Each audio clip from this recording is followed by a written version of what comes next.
62 of Washington, D.C., in connection with the homicide of Vickie Lynn Belk. Ms. Belk, who was found murdered 44 years ago in a wooded area on Metropolitan, Church Road, and Bryans Road, Maryland. And at the time of Vickie's death, she was 28 years old. She was a daughter, a sister, and a mother. Vickie was the victim of a terrible crime. And at the time of this incident, the suspect was unknown to law enforcement. For years, detectives, forensic personnel followed up potential leads, kept up with DNA advancements, and worked feverishly with crime labs and stayed on top of new technologies. The Charles County Sheriff's Office maintained a bridge of communication with the Belk family to remain committed, persistent, and dedicated, while the Belk family remained steadfast and faithful. The Charles County Sheriff's Office and the Belk family were unwavering to their pursuit of justice. A few years ago, the Charles County Sheriff's Office received investigative leads in this case, which ultimately directed our detectives, forensic investigators to Andre Taylor. This was a collective effort from members of local, state, and federal law enforcement partners and forensic science labs in the closure of this investigation. Early this month, Vickie's family was notified of the break in the investigation, and they are here with us today to remind us of this. Vickie was loved and cherished. In a few minutes, we will hear from Vickie's family, but first, I would like to call upon Detective Sergeant John Elliott, our Criminal Investigative Division, and Deputy Director Noel Gurman of our Forensic Science Unit to provide a timeline of how this case unfolded. Detective Elliott. Thank you. Good morning. I'll give you a brief summary of the investigation. Beginning on Tuesday, August 28th, 1979, Vickie Lynn Belk was reported missing to the Prince George's County, Maryland Police Department by her then boyfriend. The two had last seen each other the day before at the Department of Agriculture in Washington, D.C., where they both worked. Vickie never returned to her apartment in Suitland, Maryland. On Wednesday, August 29th, 1979, a local teenager was riding his bike in the area of Metropolitan Church Road and Livingston Road when he noticed a body on the ground in a wooded area about 20 feet off the roadway. The Sheriff's Office was contacted, and officers from the Charles County Sheriff's Office responded and determined the case appeared to be a murder. On August 30th, same year, detectives positively identified the woman as Vickie Lynn Belk. The Office of Chief Medical Examiner of Baltimore ruled the cause of death as a gunshot wound. Now I introduce you to our Deputy Director of Forensic Science, Noel Gurman. Good morning. During the initial investigation, detectives were proactive in recovering, processing, and maintaining evidence. Throughout the years, investigators worked with allied agencies and forensic labs pursuing leads. However, the case eventually went cold. As forensic technology advanced, the evidence in Vickie's case continued to be re-examined, a measure of commitment between our forensic personnel and detectives who continuously review cold cases to assess if evidence can be re-evaluated using new technology. In early 2022, our forensic science section again re-evaluated evidence in Vickie's case. Her clothing was submitted for testing using newer technology, and a profile was developed and entered into the Combined DNA Index System, or CODIS, which is a national DNA database. On November 1st, 2022, I was notified of a DNA match between the profiles developed from the evidence obtained in Vickie's case to a convicted offender, Andre Taylor, age 62, of Washington, D.C.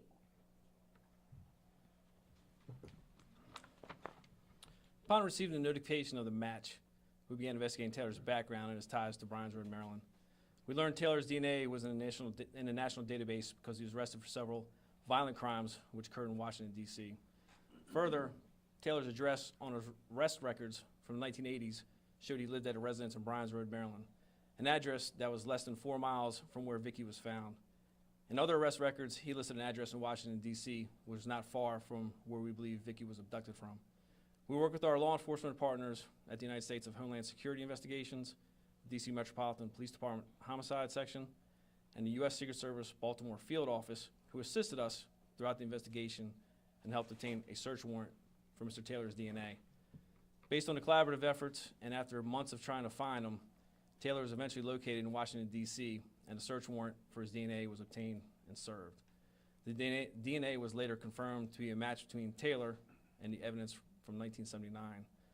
On June 16th, Charles County State's Attorney's Office presented the facts of the case to a Charles County grand jury, which indicted Taylor on charges of first-degree murder, first-degree rape, and second-degree rape. On June 22nd, after Taylor was indicted, our warrant fugitive unit, along with the United States Marshals Service Capital Area Regional Fugitive Task Force and members of the Metropolitan Police Department, arrested Taylor. He was taken to a detention facility in Washington, D.C. On June 27th, Taylor waived his extradition and was transported to the Charles County Detention Center where he was charged. Taylor is currently being held without bond. In 1979, Vickie Belk was 28 years old. Andre Taylor was 18 years old. A review of the original report and investigative efforts since 1979 showed there was no information to indicate Andre Taylor and Vickie Belk were known to each other. Further, the crimes in which Taylor was arrested for in Washington, D.C. in the 1980s are not similar to the Belk murder. At this time, Taylor has not been linked to any other cases. Now we would like to give this opportunity to Vickie's family members to share remarks. First, I will call on Vickie's son, Lamont Belk, and after Lamont, Vickie's sister, Judy Belk, will share some remarks. Thank you, Sheriff Berry. Good morning, everyone. I have the honor and privilege of speaking on behalf of our family and really coming forward with much and tremendous gratitude to Sheriff Berry and to the Honorable Tony Covington, the state's attorney for this county, for leading the investigation and now prosecution of this case. And thank God for touching their hearts and minds and all of those at whom they supervise for making this day possible. I also am tasked with introducing our family and their respective commitments and connections to this case and to the investigation. So immediately to my right is my mother's oldest sister, Judy Belk, currently the CEO of the California Wellness Foundation. She's traveled a great length to be here. To her right is my mother's brother, Lonnie Belk Jr., also known as Ricky, who's a retired lieutenant with the Fairfax County, Virginia Fire Department. Immediately to my right is my mother's sister, April Belk, who presently lives in the area and works for Virginia Tech. To her right is my mother's sister, Kay Belk, who's a retired homicide detective and presently serves as an investigator for the Contra Costa County District Attorney's Office. And to her right are my sons, first Joseph Belk, and being held by my wife, Brooklyn Sawyers Belk, is my other son, Joshua Belk. They are the daughter-in-law and grandsons that my mother never knew. Further to my right is my mother's nephew and Kay's Belk's son, Donnell Daly Jr., also known as DJ, who's currently a police officer in Texas. And to his right is my Aunt Judy's lovely daughter, Casey Peaks. And to her right is her brother and my Aunt Judy's other son, Ryan Peaks. And there's so many other family and friends who could not be here for this moment. Again, I just thank God for allowing us to be alive and well to bear witness to this momentous occasion. In 1979, I was 7 years old. If I'm blessed to live to see another birthday, I will be 52 come September. It's a long time. In 1979, as a matter of perspective, Jimmy Carter was president in August of '79. There was no Starbucks, and Apple was just a fruit. We didn't even have cell phones, believe it or not. I know that comes to the amazement of DJ and Casey and Ryan. There's a little bit of a generational difference. So, again, I started by thanking the fine leaders of this effort in this community, Sheriff Berry, the Honorable Tony Covington. Our community is a little bit safer today with this person behind bars. But special thanks are in order as well. Detective Sergeant John Elliott seized this cold case in 2007. I can't imagine what he was looking at that time, and I'm sure he did not know it would culminate in this moment. But we thank you, Detective Sergeant Elliott. Sir. Thank you to the head of the forensic unit, whom you just met, Ms. Noelle Gurman, and her fine staff,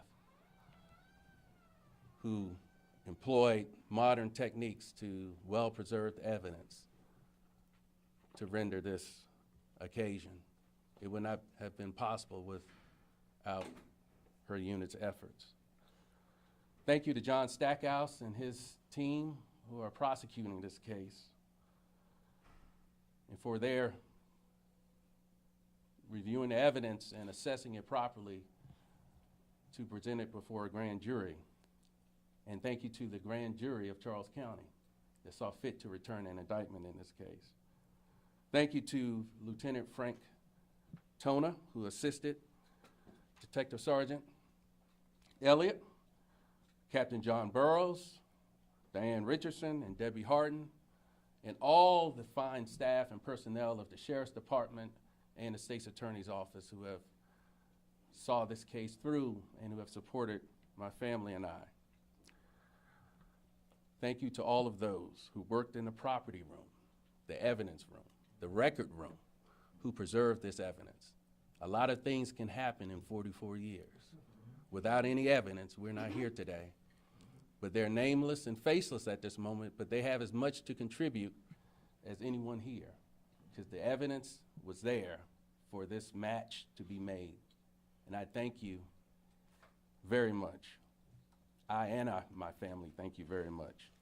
It could have so easily been misplaced or mislabeled, but none was such the case. You didn't know my mother like we did. She was of no particular notoriety or fame, but you just did your jobs. Thank you. Thank you for the court and to the court for holding this person in custody based on the law and evidence. And finally, I leave you with this, the gratitude, the deep sense of gratitude, which really there are no adequate words in the English language to express. So we just simply say thank you repeatedly.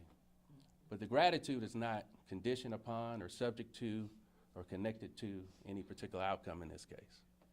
We know that this is the beginning of a long and arduous process, and that's okay. Come what may, we are grateful. Thank you. Ms. Judy? Thank you. Again, my name is Judy Belk, and Vickie was my big sister. Want to start with gratitude, talk a little bit more about our family, about the community, and end with a brief call to action.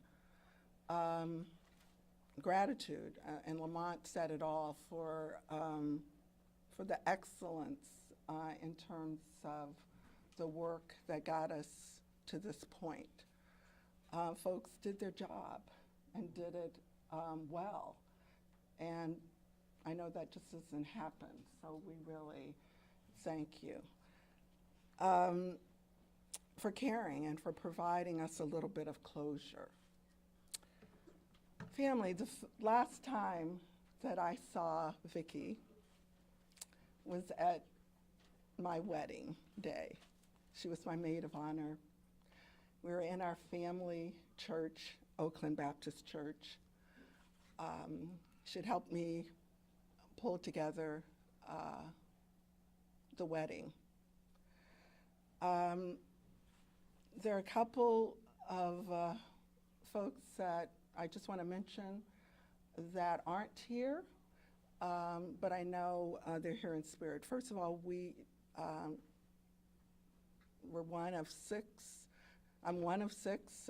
We also have our youngest sister, Granada, who couldn't be with us. And then we always give honor to our elders.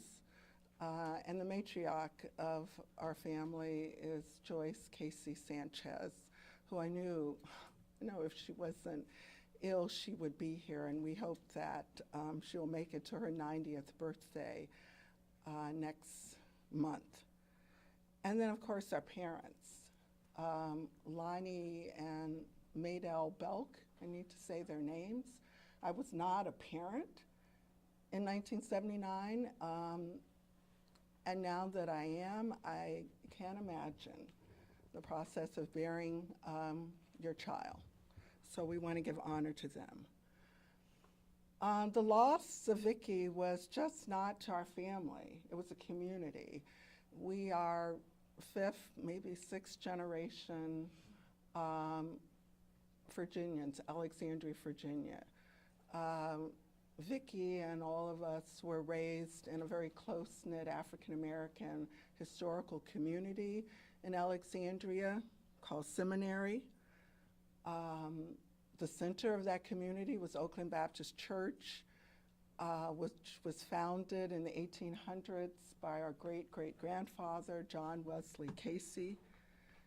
So when we lost Vickie, the community also suffered. It was the church where Vickie and I were baptized, where she, at the time of her death, was the assistant clerk.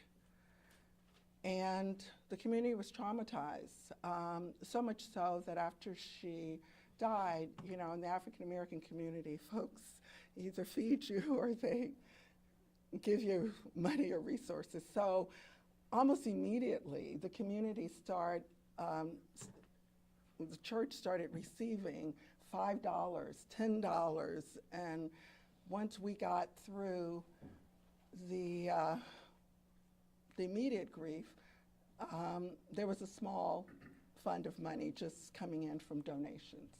That was the beginning of the Vickie Belk Scholarship Foundation, which today has provided scholarships to over 100 young people and will continue. Because as horrific as Vickie's death was, we've chosen to focus on how she lived. Finally, I want to end by talking about a call to action. We stand here as proxy to many American families who have lost loved ones to violence, to gun violence. Over 42,000 Americans die each year, disproportionately communities of color. We need more violence intervention strategies, trauma-informed care, and the national will for sensible gun laws to ensure that guns do not get in the hands of individuals like the man who is accused of murdering Vickie. This was also violence against women, and that continues to be an issue that we also need to deal with. And many of these cases go unreported and unsolved, but not today, not in Charles County. So what can we do? We can continue to vote for individuals like Sheriff Berry and State Attorney Tony Covington, because we know it matters who leads our organizations at both the county, state, and federal levels. We need to vote for the right people, and we need to hold them accountable. It matters who serves as sheriff, state attorney, governor, in Congress, and in the White House. And what else can we do? Because we can think, given today's headlines, that violence, I mean, what can we do about it? We can all in our own lives, whether it's in our church communities, advocacy groups, be an advocate and stand up and support community-based organizations who are working hard. And there are many, and I've had the opportunity to work with supporting many of them in my role at the California Wellness Foundation and others across the country who are trying hard to ensure that our community stays safe. We do not want another family to go through what we've gone through. Thank you.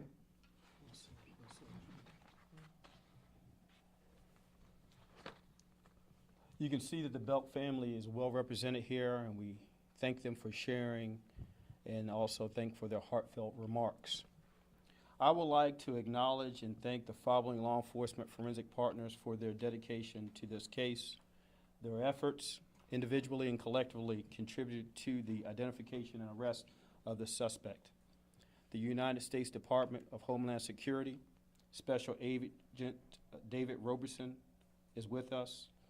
The Metropolitan Police Department in Washington, D.C., the United States Secret Service, the United States Marshal Service, Capital Area Regional Fugitive Task Force, the Maryland State Police Forensic Science Division, Sorensen Forensics, Bodie Technology, Charles County Crime Solvers Betty Turner, who is with us, the state's attorney here in Charles County, Tony Covington, and his fine investigative group, and our media partners who profiled this case over the years.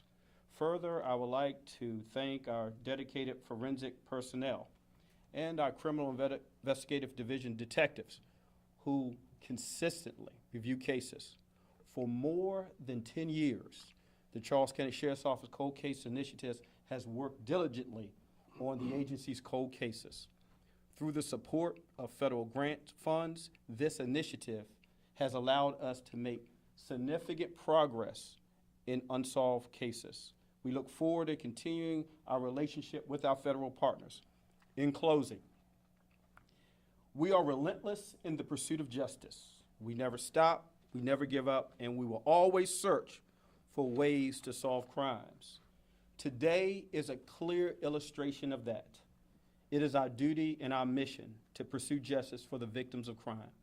And again, to our media partners, thank you for being here, and we now will take questions and answers. Can I ask Mr. Belk a question? Absolutely.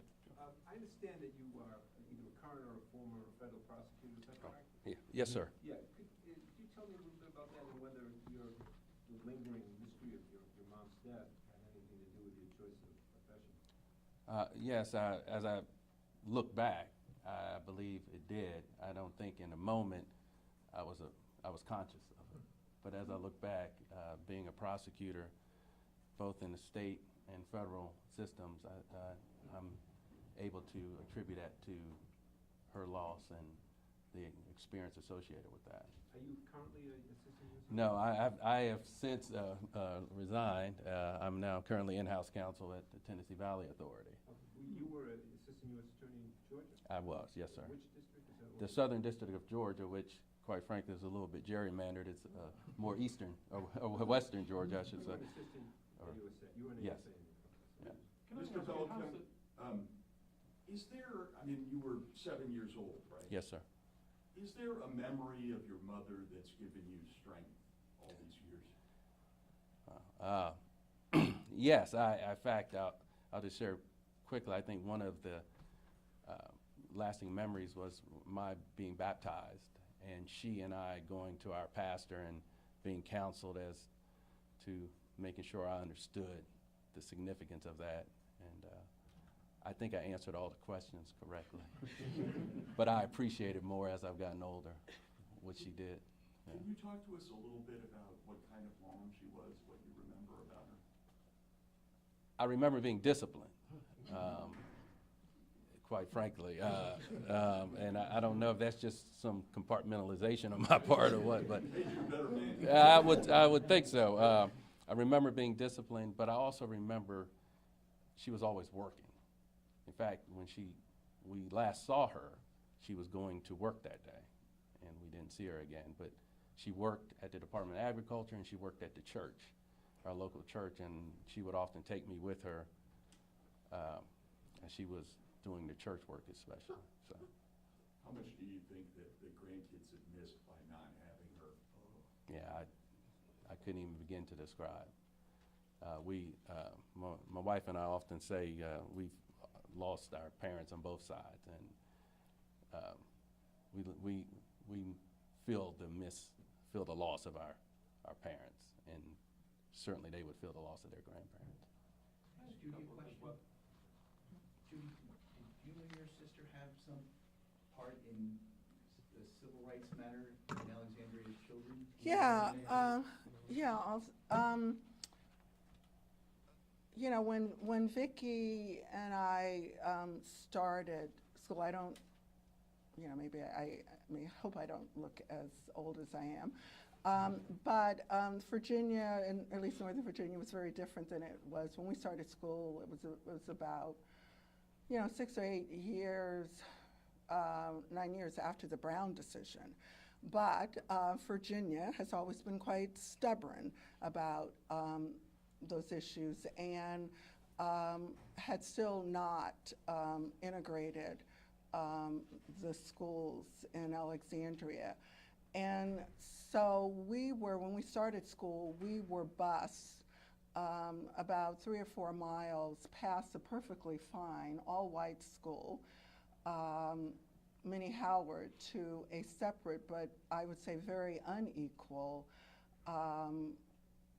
all-black school, Louse Crouch in Alexandria. And the bus would traditionally be late, we'd be out in the rain, and my mother, you know, who, you know, was really just 22 at the time, I just remember one day overhearing her talk to someone say, okay, the Belk girls are in. They were I think the NAACP Legal Defense Fund and others who I know were in the Jewish community were looking for a test case to test the Brown decision. And my mother raised her hand, and you would say, well, that was easy. But there were a lot of threats for those who raised their hand. And my mother raised the hand, and as a result of that, a lawsuit was filed against the public schools in Alexandria, and Vickie was the lead plaintiff. They couldn't use race anymore, so the Thomas C. Chamberlain, who T.C. Williams High School was named after, since his name has since been stripped off that, decided that what they would use would be mental deficiency. So the court case said that this group of black, of which we were a party, should not be allowed because we were mentally deficient. We didn't have an IQ. Our attorneys chose to test that by testing the IQ of the white students. It appeared that we weren't so mentally deficient. And so we were allowed to go to Minnie Howard, but it would be years before Alexandria Public Schools were fully integrated. If you know the movie Remember the Titans, it wasn't really until we were in high school that under threat of federal intervention that Alexandria chose to. So it was a scary time for us, you know, in doing it, and a lot of credit goes to my mother, who was, you know, at 22, courageous enough to say she's going to make it happen. Can I ask you a couple quick questions? Your family's extraordinary and impressive and successful. Law enforcement, health, wellness, charitable work. How has this tragedy and mystery Okay. hovered over the family? Has it hovered Okay. over the family? Yeah. And then the second part, and I'd love to ask Lamont, both Right. of you as well. How now does this help? Well, What first of does all, this let do? me just correct you. We are not a perfect family. We're not. We have our dysfunctions like everyone else, and that is the message that I want to give away. We are very proud. I'm very proud family, but we have had our issues, and there have been issues. We've seen all sides of the law enforcement effort, so we're not perfect at all, and I don't want to give that. We are, first of all, we're a large family. I mean, as you know, my son who now lives in, you know, Alexandria, I said, say hi to everybody, every black person you see on the street, because it's probably a relative. So I would say that for me, I will tell you how it's impacted me. I view Vickie's death as a marker, before, after. And you have to realize, I'd been married less than a month. I hadn't even opened up my wedding presents, and I got the call. And so, every year, I mean, my wedding anniversary is about to come up, you know, August 11th, 44 years. There's always a cloud over that. The other issue for me is I didn't even know, I didn't have a name to it. I know now it's post-traumatic stress.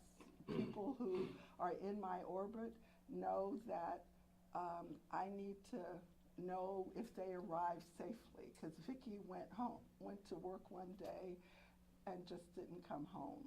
And that happens all the time in gun violence, especially. You don't get to say goodbye. And then finally, on the positive side, it has made me more determined to be an advocate and a spokesperson around violence prevention. And others might want to say. And then the second half of that, for both of you, is then as well, how does this help this moment now? Well, I will just speak for myself. I mean, I think it's very comforting to know that that someone is going to potentially be held responsible for this, and that it wasn't someone that she knew or that we knew. That's another piece to this. And so, you know, the grief will always be there, but I think the healing is just a little bit more progressed now. And has this been a cloud over you? I mean, gosh, you lost your mom at age 7. Right. Yeah, I mean, I think for me, I mean, it was I only had her. Like I said, I'll be 52 in a few months. So that's really a fraction of my life was with her. But I mean, she created a great foundation for me in those few formative years. But I grieve more with my aunts and my uncles. My uncle, who, you know, this was their sibling. They grew up with her. They have so many more memories to have shared with her, and so it's just a different perspective, but a loss nonetheless. Sheriff Belk, could I ask you a question, ma'am? Ms. Belk? If I'm recalling what I read before I came here, you were a first grader in 1960 when you were allowed to go to Mini Howard, finally Howard Law School. And your older sister, entered that school the same year as you did, 1960. What grade was she in at that point? She was going into third. Third grade. So she's 3 years older than you? No. How old are you? Okay. All right. It's a big age and it's unlisted, but no. I know. You know, I'm 70 years old. And so you were first grader in 1960, she was third grade. Yeah. 72, did you say? No, really, come on, 70. 70. And only for Vickie would I tell my age. And now this is going to be blasted all over the media, right? Can you talk to us a little bit about your fondest memory of Vickie, or just talk to us about what kind of person she was? You know, as I said, we were family of 6, and so we were kind of raised in twos. So Vickie was my twosie. I mean, we were 18 months apart. And so we, you know, like my nephews. We were dressed alike when we were young. You know, she was a big sister. She gave me cover. You know, she didn't go as far away to college, and then gave me the little space to go further away to college. She was the first in our family to go to college, so she inspired me. And she covered for me from the very beginning. You know, I would, you know, be somewhere reading a book, and she would cover for me and doing the chores. And the big memory that I have is the day that we walked into Minnie Howard together. There was a concern that there might be violence, and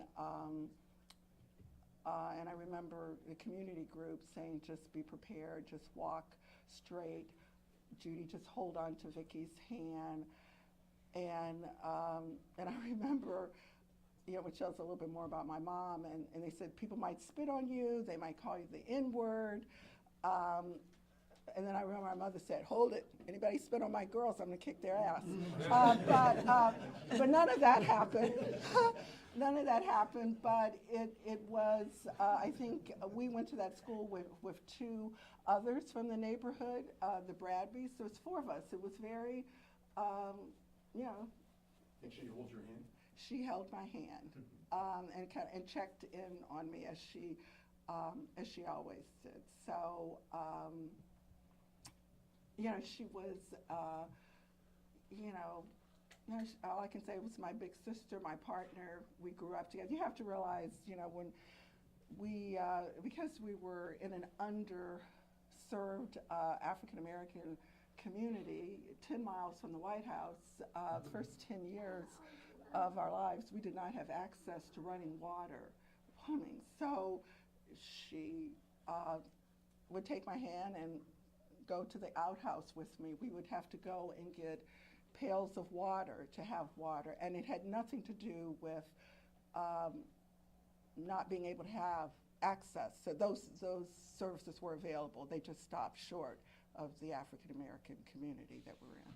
What college did you graduate from? St. Augustine College in Raleigh, North Carolina.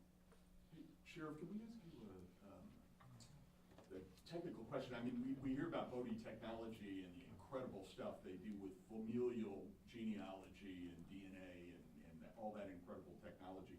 This was actually, sounds like it was simpler than that. Did you simply put the DNA into CODIS and come up with a result? Can you tell us what the breakthrough was? What I will do, I'll defer to Director Noel in reference to her particular technology. That's her subject of expertise.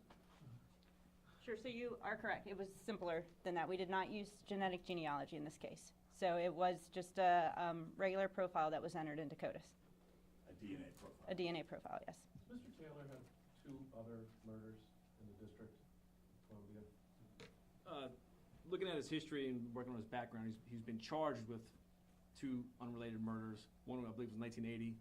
The other was 1989. I don't know all the circumstances or facts of that, and then I say MPD, Metropolitan Police Department, would have more information regarding those, but there are charges. He served time for one of them. I'm sorry? He served time for one of them? I believe so. Is he currently locked up? He is. I mean, on old or new charge? The new charge for the indictment related to Vickie So Belk. he was already out on the old charge? That's correct. How long Mr. had Elliott? he been out, do you know? That I can't, several years. Yes, sir. Has he shared any thoughts, communications with your investigators, what this was all about, why, anything like that? A little bit. The day we arrested him with the Marshals Task Force, transported him to Washington, or MPD's homicide branch, and I was able to speak to him for about 2 hours. What did he say? We had a good dialogue, very respectful conversation with the 2 of us, but for preservation of the prosecution phase at this point, I don't want to reveal exactly what he said at this point, but it was constructive dialogue, I'll say. Did he confess? He provided information. I'll just say it was useful. Sergeant, in the warrant for the affidavit, the affidavit for the search warrant for the DNA describes the sequence of events that led to her abduction that day. And the vehicle that she was returning to, which belonged to her boyfriend, disappeared along with her and was later recovered in the district. Do you remember, or can you tell me what kind of vehicle that was, or what year it was? I believe The year of the vehicle was 1972. I believe it was a Buick. I could be wrong, but it was a 1972 Buick. I don't remember exactly the make. And the other thing is, I assume that there's no gun recovered yet, nowhere at all in this case. No, sir. And the family said, I'm sorry. No, go ahead. This is just a technical thing. You guys said she was on her way to work. Was she on her way to work at the Department of Agriculture? Or, because I had read that she was on her, she was doing errands. She was on her way to work, I mean, you can answer, at the church or at the Department of Agriculture? I'm sorry. The Department of Agriculture. Okay. From investigative reports and what I've been able to learn through our investigation is she went to work that day at the Department of Agriculture with her boyfriend. The two used his car. They parked at the RFK Metro lot. They would get on a train, the Metro, from there, go downtown. She got the keys from her boyfriend that day at work, got on a train, and went, we presume at that point, to her car, and that's where we believe she was abducted, and this is where it started. At RFK? Correct. After she got off work, is that, No. I'm sorry. Okay. Lunchtime. It was lunchtime. Oh, lunchtime, okay. So she went back to the car at lunchtime, Yeah, to run it. and you believe that she was abducted there? Correct. And but you believe the actual murder happened here in Charles? Correct. So, That's a family question. Her boyfriend at the time, the man she lived with, Mr. Hill, I think his name was. Is he, I may have the name wrong, it's in my notes, but is he part of the family still, or is he? He's deceased. He's deceased. Is he, your father, sir? no. No. And is there a possibility then that he could be charged in DC with kidnapping as well? If the abduction took place there, or? We're exploring all our possibilities. Certainly, we've done a lot of work on it, but some more information may be learned over the years. I'm sorry, in subsequent time since the arrest. But that's ongoing. I really can't fully answer that question just yet. Mr. German, I have a question for you. As you said earlier, this was a lot simpler of a case with the DNA to put it in CODIS and finding a link to Mr. Taylor. With the advances going on with DNA identification now, do you think this will make it easier to find and solve other cold cases? Certainly, yes, I do. Yeah. Is there anything, April or Ricky, you want to share while you're here? We're all ears. Anything? Well, Could you step up? yeah. You're the only boy. Only boy, yes. Number 3 in the chain of 6. But only probably, I'm just, kind of sorry that my parents aren't here. That's probably the biggest thing, because, when something like that goes down in your family, that tragic, you remember time and place. And I just remember them coming back after driving down here to identify her. The neighborhood was like everybody kind of knew what was up, but we had somebody in the neighborhood drive them all the way down, this was considered way out the way from Alexandria. And I just remember, because my mom was a very strong woman, and that day,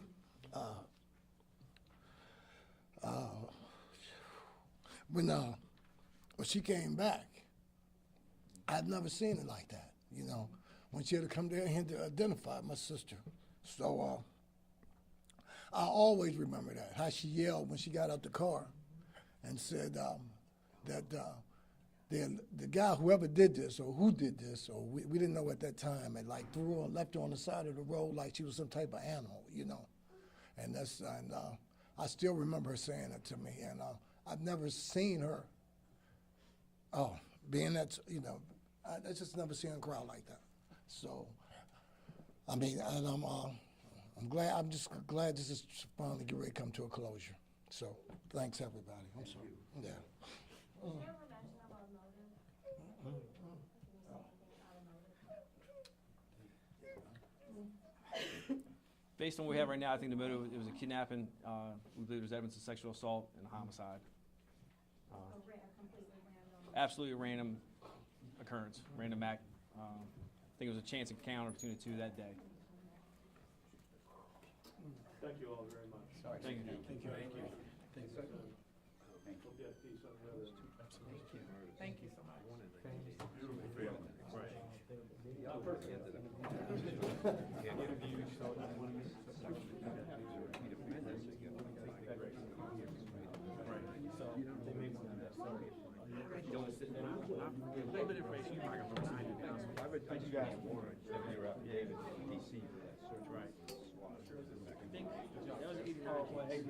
Absolutely, man. Thank you guys for coming down. That's what I was thinking. Maryland would call it something. Okay, anybody in the media who would like to talk to family members or detectives, they're available, so we can break this down. You can go outside, you can go wherever you want.